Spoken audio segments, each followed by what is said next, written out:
We'll continue to engage then with our political analyst today as we, just take cognizance of what's happening today. Professor Situleho Matabesi is still with me. Prof, as we wrap up our conversation, of course, throughout the day. One of the things that, of course, has sparked somewhat of criticism was, President Cyril Ramaphosa's speech yesterday, where, of course, he was speaking in his capacity as the president of the country, but he did take an opportunity, of course, to talk and reflect about the sixth administration. But what did you make of, his speech? I mean, was it anything untoward, or, it's within his rights, of course, to wish South Africans well ahead of these special votes and, of course, the main vote on Wednesday?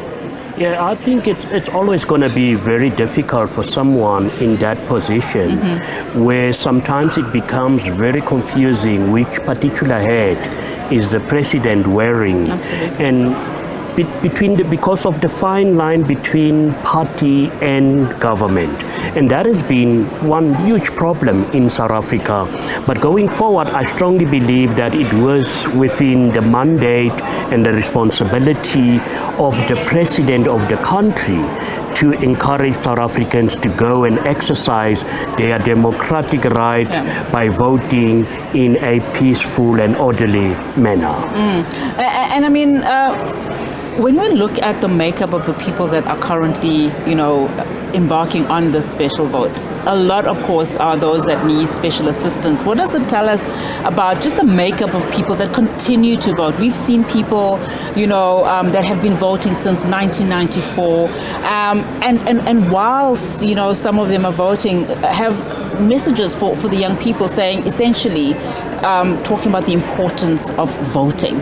But of course, young people saying, that times have changed, from the 1994 voter to what challenges they are facing today. Just when you listen to just the sentiment on the ground and looking at the problems that the country faces, just your takeaways. Yeah, you've got a granny and a grandfather sitting somewhere in Umtata, Kuruman, Kimberley, Bloemfontein, here in Gauteng, who just knows what is the importance of voting by understanding that so many people have lost their life for us to enjoy the democracy that we enjoy today in South Africa. The problem with our youth in South Africa is that they are very vocal on social media. And it will be very interesting to see whether that huge numbers of registered young voters will that eventually translate into actual voting, because we need our youth to be active citizens, and that means by going out and vote on Wednesday. Prof, let me thank you for your time this afternoon. Really do appreciate it. I'm sure we're going to be seeing a lot of you as we head to that all-important election on Wednesday. And of course, boards behind us when we start seeing, the movement as we crunch those numbers. But thank you so much, Professor Situleho Matabesi. All right, so we continue, of course, to speak to various reporters who are across, the country just monitoring special votes. One such reporter is my colleague Phimani Baloyi, is monitoring special votes in Limpopo. She joins us live now with the latest update. Phimani, of course, I saw you earlier on this morning speaking to some of the voters. Of course, much excitement among some of those voters in the special voting. Just talk to us about where you are now and what's happening there. Good afternoon, Unathi, and good afternoon to our viewers. Indeed, a lot of excitement across Limpopo. Myself and my colleague Katlehonyoni have been bringing various angles of voters in the province. We do note that the IEC says that on its list there is about 160,000 voters who registered for that special votes, with about 69,000 of those are registering for home visits, and the rest visiting various polling stations across the province to cast their special vote. But Unathi, I'm coming to you live from Limpopo's Result Operations Center. I'm just going to take you through a short tour of this center. As you can see right there behind big screen where we expect numbers to go up and up as results are trickling in. That we expect to happen from from Wednesday when the voting is ended. But let me show you other sections of this results center. You can see on the side, on my right side, this is where political parties, specifically representatives of political parties, will be stationed throughout the elections to ensure that they're capturing the counting of results as it trickles into the center is done in a fair and equal manner. I've seen some representatives of some political parties already coming in. Right over there you can see the representative of the FF Plus. We've seen the EFF here. We've also seen the MK party's representatives here. But just to speak to some of those representatives here, we are joined by Mr. Goldrich Gadi from the Economic Freedom Fighters. Say, thank you so much for your time. You've been at the center for a few hours now, but earlier you're one of those South Africans who registered for their special vote, and I've seen through your tweets that you went to a polling station as early as 7. Let's talk about your experience casting that special vote before we move on to other things. Well, it happened that I was too early at 7 a.m. Actually, the voting station opened at 9 a.m. I was there. I found the layout very proper. IEC is ready for this election, and we commend them for that, except for some mishaps by the presiding officer who kept party agents at bay, like about almost 30 meters away from the observation point of what actually the the officials of IEC are doing. At that distance, they can't see if a voter is being inked. At that distance, they can't see if a voter has been scratched out of the voter's roll. At that distance, they can't see if the presenter of the ID, actually the face on the ID is the face of the presenter and actually appears in the voter's roll. So we have raised this with the provincial election officer, Menkaro, that it is not proper that his presiding officer will keep party agents at bay. And I'm sure it was resolved, but before we we'll move on, let's talk about this results center. Your impression, you've been here since all morning after casting your vote. What's your impression? Are you satisfied?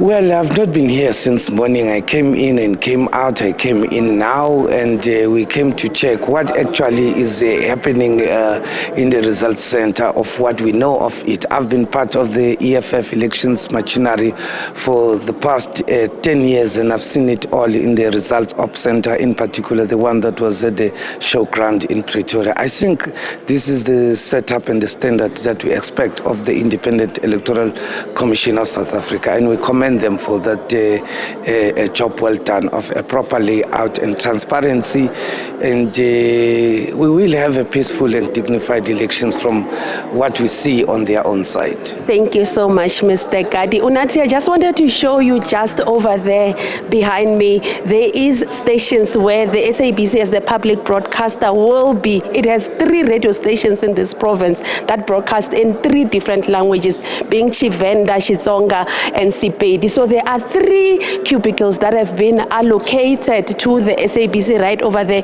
where they'll be broadcasting live through those 3 radio stations. And of course, for television, we will be here. But to speak more about this center and what it has to offer, I'm joined by the Provincial Electoral Officer, Ms. Nkaro Mateta. Ms. Mateta, thank you so much for your time. Your officials are behind you. These are the people who will be capturing the results as they come in. Take us through your readiness to ensure that this results center operates as it should. Indeed, as Limpopo, we're quite happy. Our logistics are in place.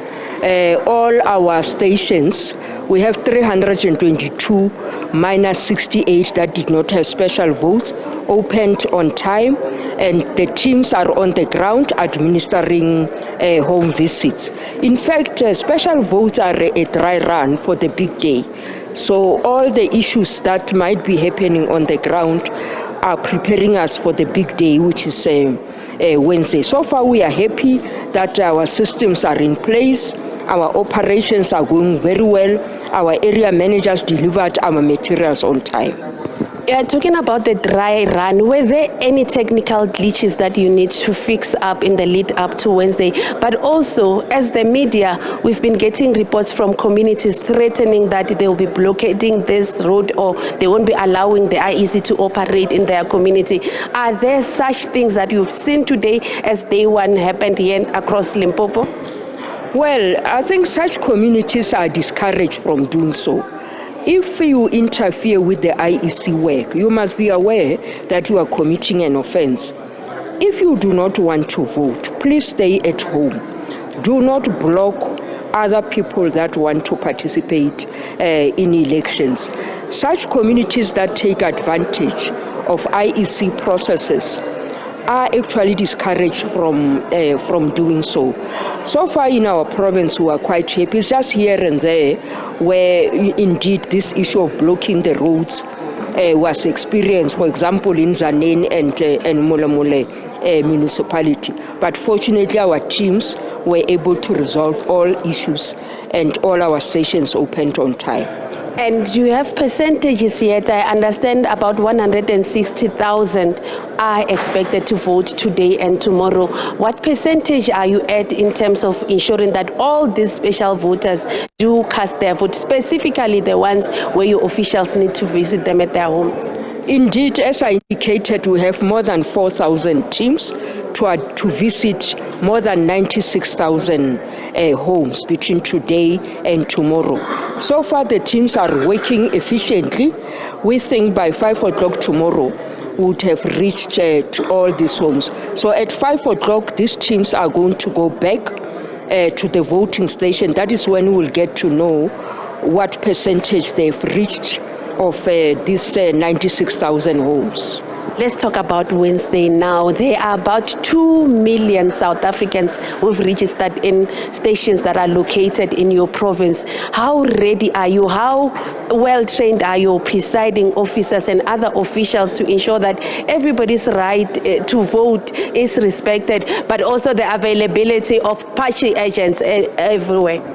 Indeed, Wednesday it's our big day. We cannot falter. As the IEC were handing over the powers to the presiding officers, those are the people who are going to represent the commission at the voting station. Limpopo indeed has 10% of the national voters roll. So we have more than 2.7 million voters on our voters roll. All our presiding officers are fully trained and their deputies are going to support them, as well as all the staff that will be operating at the voting station. We do not have doubt that our presiding officers will make mistakes. We are sure that they will do a perfect job, as we have trained them quite well. Thank you so much, Memateta. That is the Provincial Electoral Officer here in Limpopo, assuring everybody who is enrolled to cast their vote in any voting station in Limpopo that their officials are ready to ensure that their democratic right is respected and they can exercise it. But for now, I hand back to you, Unathi.